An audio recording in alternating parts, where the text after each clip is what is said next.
আপনি কি জানেন একটি ফুটবল ম্যাচের হাফ টাইম ব্রেকের চেয়েও কম সময়ে একটি যুদ্ধ হয়েছিল? কি বিশ্বাস হচ্ছে না? মানব ইতিহাসের সবচেয়ে ছোট যুদ্ধ হয়েছিল মাত্র 38 মিনিট। আজ বলবো 1896 সালে সে অদ্ভুত ঘটনা, অ্যানলো জাঞ্জিজার যুদ্ধের গল্প। শুরু করা যাক। ঘটনাটা 1896 সালের। জাঞ্জিবার নামে একটি ছোট দ্বীপরাষ্ট্র ছিল। নিয়ম ছিল নতুন কোনো সুলতান এলে ব্রিটিশদের অনুমতি নিতে হবে। কিন্তু 25শে আগস্ট ঘটে ভিন্ন এক ঘটনা।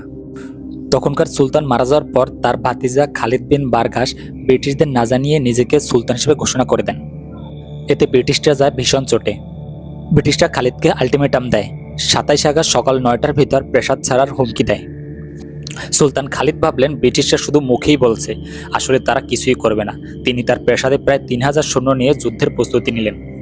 আর ওইদিকে সমুদ্রপ্রায় তৈরি হয়ে দাঁড়িয়েছিল ব্রিটিশদের 5টি বিশাল যুদ্ধজাহাজ। তার তৈরি ছিল বিশাল এক যুদ্ধের। 27শে আগস্ট সকাল 9টা। ব্রিটিশরা 1 সেকেন্ডও দেরি করেনি। ঠিক 9টা 2 মিনিট বাজার সাথে সাথে শুরু হলো কামানের গোলাবর্ষণ। ভাবুন একবার, একদিকে ব্রিটিশদের অত্যাধুনিক ব্রিটিশ কামান, আর অন্যদিকে সুলতানের সেই পুরানো আমলের ঢাল তলোয়ার। এরপর মাত্র কয়েক মিনিটেই সুলতানের একমাত্র যুদ্ধজাহাজটি ডুবে গেল। প্রাসাদের অর্ধেক উড়ে গেল গোলার আঘাতে। চারদিকে শুধু ধোঁয়া আর হাহাকার। ঘড়িতে সময় তখন 9টা বেজে 40 মিনিট।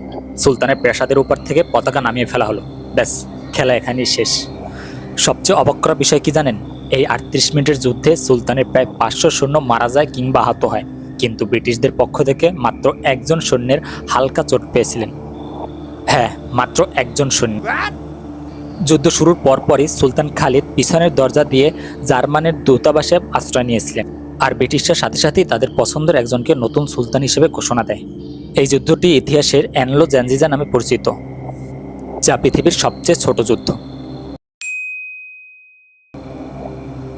ইতিহাসের এমন সব অদ্ভুত আর মজার গল্প কি আপনার ভাল লাগে? তাহলে কমেন্টে জানান। আর এমন অদ্ভুত সব গল্প পেতে আমাদের সাথে থাকুন।